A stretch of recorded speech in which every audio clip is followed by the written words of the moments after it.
Nikigamba ngo zibire zirisha ishatu z'ekiro abeegi bari omu purepu nuko muteeki kwija kubamanyisa ngo omuriro gwamaraho ebintu byabo.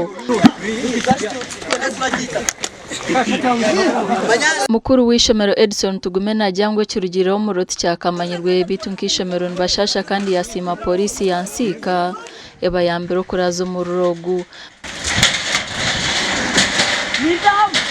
Shaha ishatu n'ecweka umuriro gwasire domu y'amaju gwayose ebintu byona tiine kitwihiremu konka tiine mwanagisa bamwe oburemeezi. Abeegi nibagira ngu tibiineho kutandikira ahabw'okuba ebikoresa byona bihiriire omuriro ogu nikwo kushaba barareeba amakuru ago kubahwera.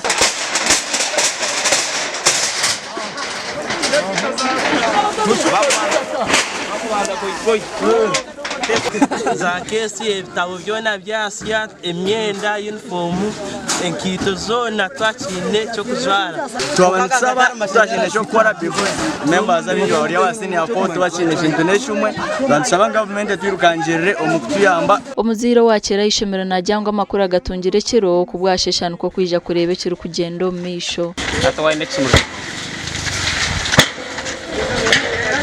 Kumbi ndiyo shahina na hurambate resumu mukasaba dikunatere sumu atenju yasi abana banywe ebintu byabo byona byacwekera mwene hate ndiya hishomero inze kureba umwana no kureba kugenda omu misho. Polisi no bwetayinda kugamba nitwe ekiro omwanya ogombwire kandi yagezeho kuraza omuriro kandi negira ngo kucondoza kuri kugenda omu misho kandi tiine omwana ohutiire. Amakuru agasha kwa Juliet Charles Sima.